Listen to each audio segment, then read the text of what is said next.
learned helplessness.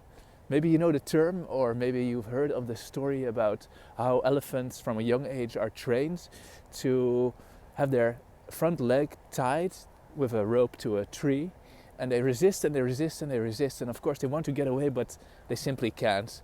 And at a certain moment they realize, okay, this is how life is. I'm tied to this rope and I can't move. Even though when they get bigger, they can easily break the rope, but this is simply how they've been taught and how their mind sees life now.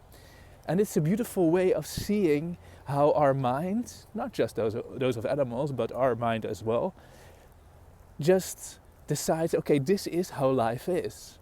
And it results in people staying in the same situation. So maybe you have had a childhood of poverty or abuse or illness.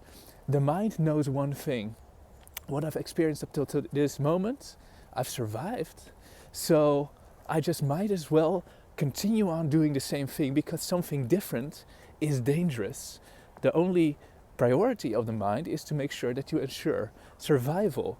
So happiness is irrelevant. So this is why people are what I call married to misery, and why they have learned helplessness. But there is a way of getting out of it. How can you let go of learned helplessness? It is by doing those things which have been both described in the Tao Te Ching and the Bible, becoming like a newborn child. Because young children, they don't have this story yet. So they have curiosity. They have this boundless enthusiasm to see how the world works and what is possible. By going into this creative state, this childlike, wondrous state, you are able to see like, oh, okay, maybe I've had this idea of how life is, but might be different. You can only reach that state when you're not afraid. So you have to be open, relaxed, and enthusiastic to see life in a different perspective and say, well, I've seen it up till this moment always like this.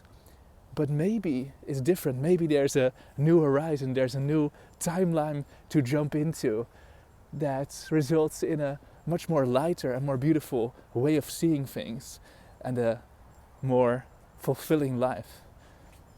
So see where there are patterns that you hold on to. It's like, no, whenever there's a story, it's like, well, this is how life is. Really, is it like that? Or have you been taught this? Are you like the elephant with the rope around the leg that says, no, I can't move, even though you're much stronger than you were as a small child? See it, try it, and you'll see that over time, all those conditionings that we've learned start to melt away, and you are able to live a much more free and beautiful life. I wish you a great day.